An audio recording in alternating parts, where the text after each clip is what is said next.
Alrighty, welcome back everyone. We just did a little bit of a spring recap. Obviously not quite as many storylines as we're used to having. A couple of those spring games getting canceled did not necessarily help with all the narrative talking that usually happens around this time, but we still got plenty to break down and we still have some different narratives to push. So let's talk about some of my post-spring top 10 because there's a lot of different teams that I think have bumped up a little bit in my mind. A couple of teams that have bumped down just because I've thought about it a little bit more. It's an interesting list, an interesting group of teams to put together, but I think I look at this.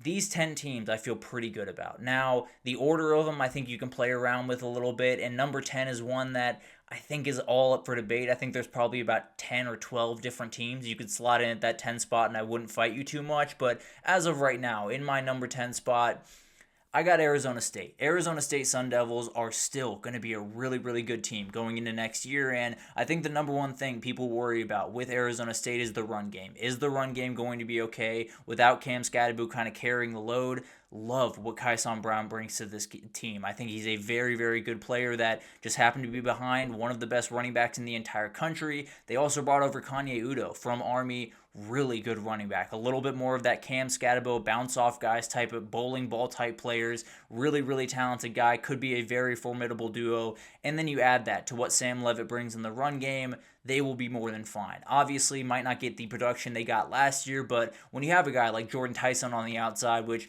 obviously helps this ranking quite a bit as well, you're going to be more than fine. He's a very, very good player. I love Chamon Metier, the tight end for them. I think they have a lot of really, really fun players. Malik McClain should take another step forward. They've added a couple other guys from the portal. I think Kenny Dillingham knows exactly what he's doing going into this season. I think Sam Levitt will take that next step where he's maybe not all over the place the way he was in that Texas game at different times, but overall, remarkable team. I think the back end of that defense is very, very talented after a year where it was a little bit of an issue at times. Definitely got them exposed at times, especially in that Texas game, but they got a lot of talent. A lot of guys coming back, added a couple of guys from the portal. I think it's going to be a really fun team over there in Tempe, Arizona, and I think Kenny Dillingham is gearing up thinking we should be right back in the CFP. That is what he's thinking right now. Now, BYU and a number of other teams will have plenty to say about that in the Big 12, but Arizona State is the favorite right now, and I'm leaning towards the Sun Devils as the best team in the Big 12 going into this season.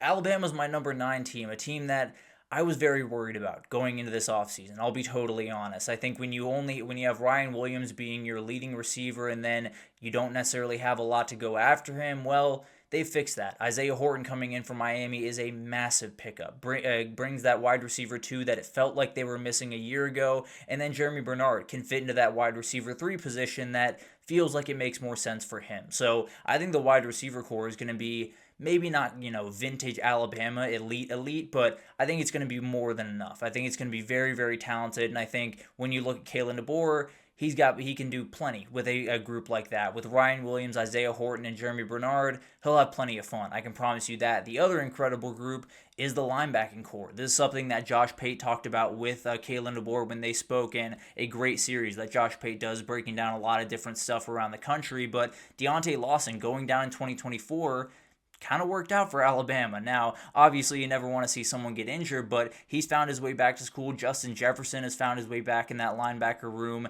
It's going to be terrifying. It's going to be a very, very elite group. Even losing Jahad Campbell, I think it got a little bit better this upcoming year, and I think that's the core of every great Alabama defense is having those elite linebackers. Whether it's Dante Hightower, or it's Reuben Foster, or any of these guys over the past little bit, you got to have those guys in the interior or in the center of that defense. Alabama's going to have those guys. There's no doubt about that. And then on top of all of this, it's finally Kalen DeBoer's team. I know last year he was the head coach of that team, but there were a lot of different things behind the scenes that made it very hard for him to really put his teeth into this team the way that he wants to. Sounds like the vibes are entirely different around Tuscaloosa as it was last year. Sounds like they're moving in the right direction, and at this point, Kalen DeBoer has proved beyond reasonable doubt that he is going to be an elite coach. He's going to put a great product on the field, and it's Alabama. So I'm going to keep them at number 9 right now. Could very much shoot up these boards very quickly early on in the year.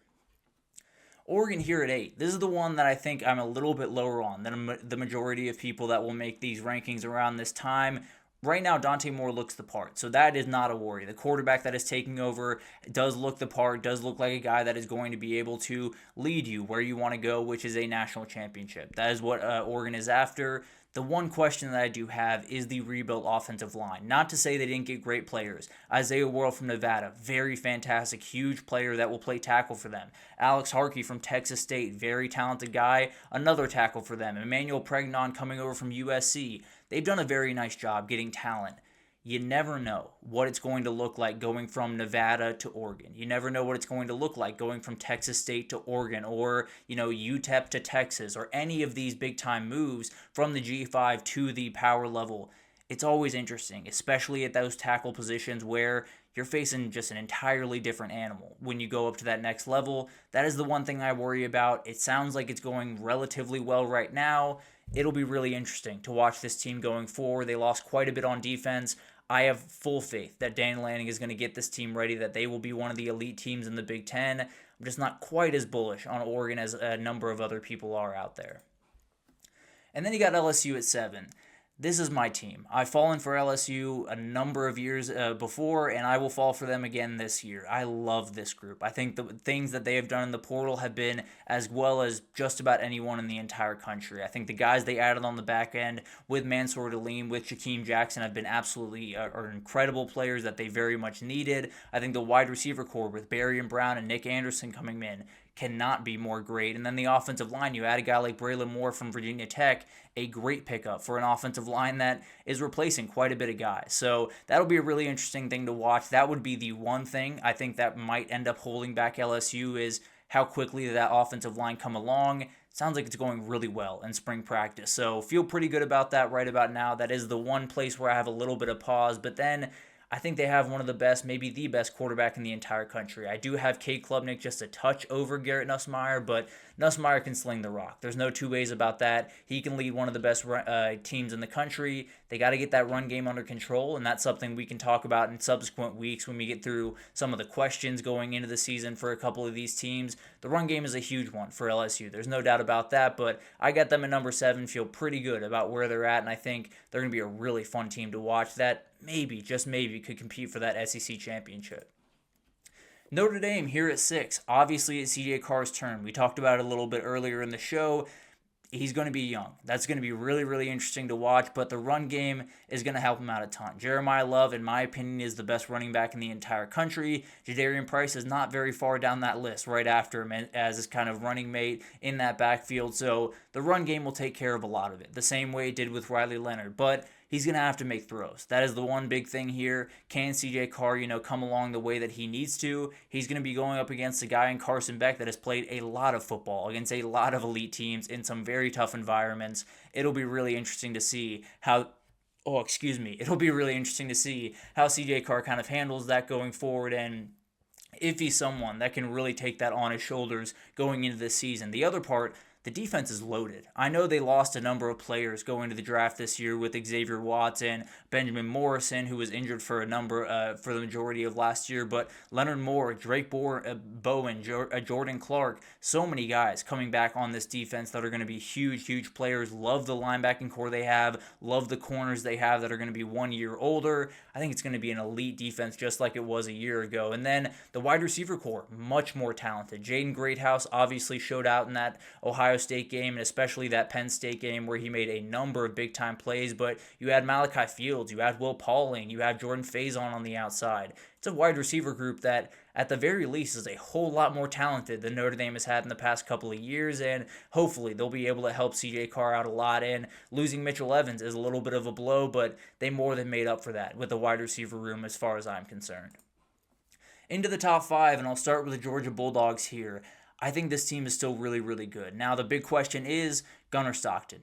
Is he going to be a guy that is going to really take that big-time step? Now, the big news out of spring camp is he is the outright leader of this team, and that's a huge, huge thing. I think that's something that a lot of Georgia fans, including myself, frankly, would tell you that Carson Beck struggled with at different points throughout his career, was really taking a hold of this team, really being the outright leader. Doesn't sound like Gunnar Stockton is worried about that too much. He is the outright leader of this team, and that's a huge, huge thing. The other thing is the run game, and I think the huge addition that might have gotten overlooked just a little bit throughout the spring portal cycle because of all of the other craziness is Josh McCray coming from Illinois all the way down to Athens, Georgia. It's a very good player, a very physical running back, especially losing a guy like Branson Robinson to the portal. This is a great addition for this team, kind of a duo with Nate Frazier going into next season. It's going to be a really, really fun group. The offensive line looks very, very talented. Replacing some starters definitely will be a very interesting thing to watch there, especially Drew Bobo taking over at center.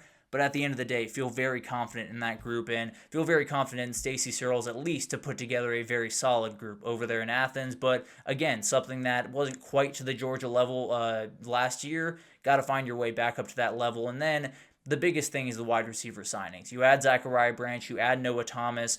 Those guys are going to be doing huge things in the fall. They better do huge things in the fall because they've done some great things throughout spring camp. Zachariah Branch made a great play in the spring game for the Dogs. So a lot of good things going on over there at Georgia. Plenty of things to worry about, no doubt about that. Will that running game rebound? Will the offensive line be where it needs to be in week one? But at the end of the day, I feel pretty bullish that Kirby Smart's going to have those guys ready to go. And I think you add in all the wide receivers they got and a couple of the guys that are coming back this year, I think that offense is going to be more than formidable.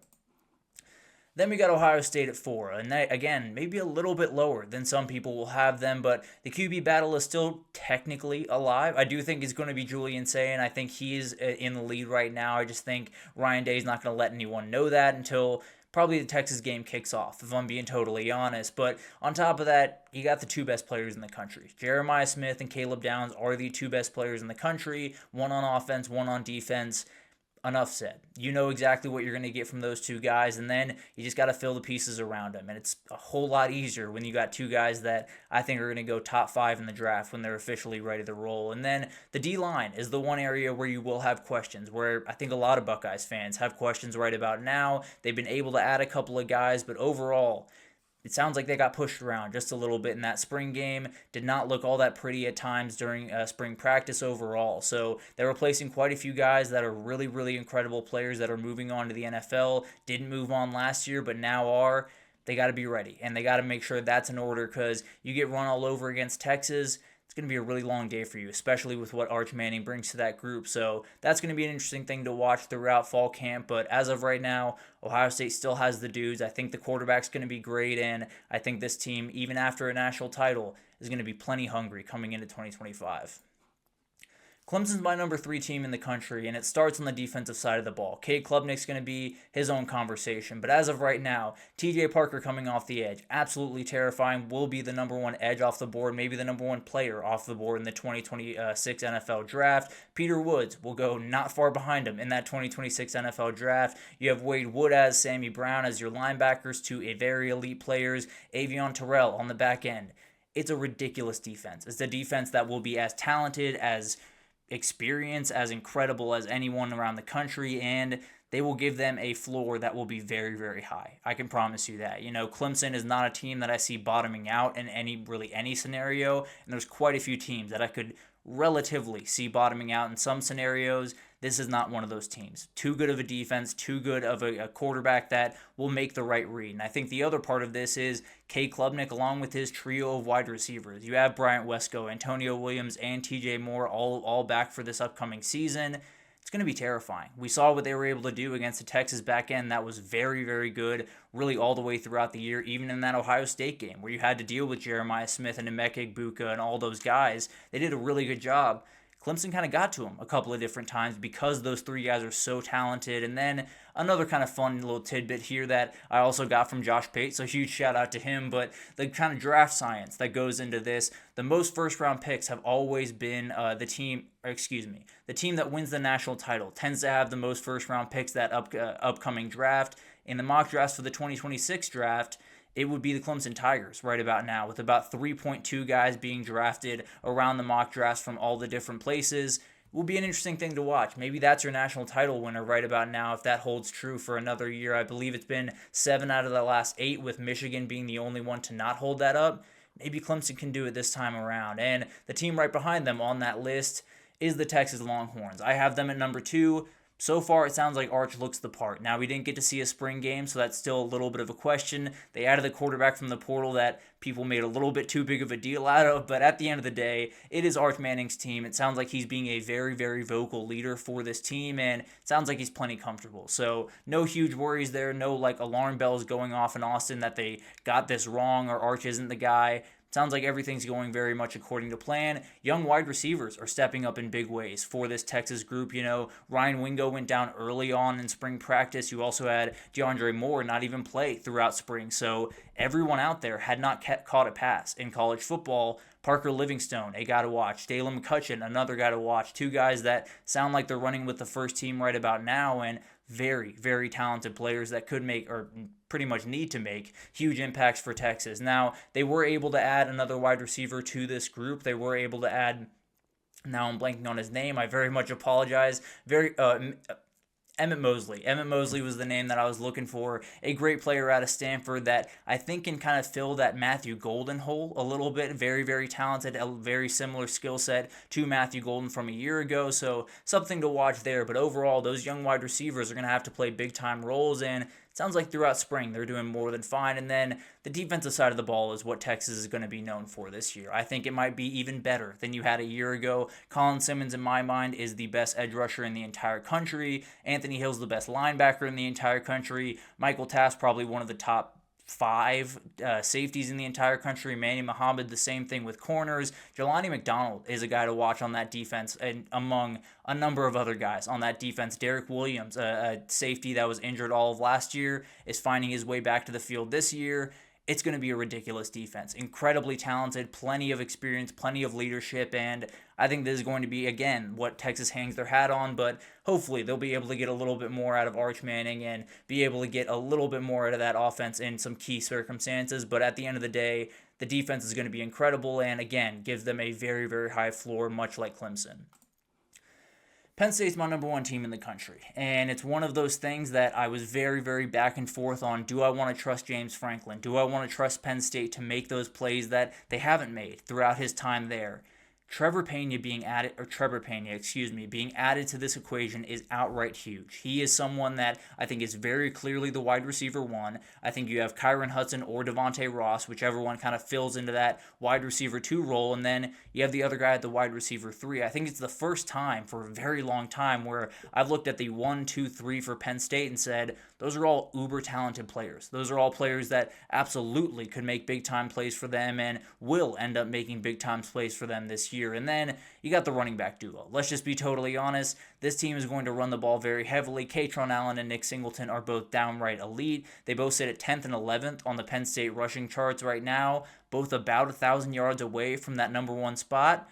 Maybe they end number 1 and 2 at the end of this year. But overall, that's going to be their bread and butter. I just feel like that passing room feels so much more solid. And then another guy, Luke Reynolds, that tight end that's taking over for kind of that Tyler Warren placement, which is going to be nearly impossible to do, but he's making some big time plays. Absolutely love what he can bring to that offense, and I think he's going to have a breakout season. So love what Penn State has been able to do. Feel a ton better about their passing game with the addition of Trevor Pena, and then the defense is in a really solid spot. Actually added Amari Campbell, very talented linebacker from UNC a week ago, or yesterday actually. They added him to an elite linebacker core already with Tony Rojas, with Dominic DeLuca, with some very, very good players. LeVar Arrington II looks like LeVar Arrington, and it's going to be a very, very fun team. The back end of this defense is downright as talented as you will find around the country.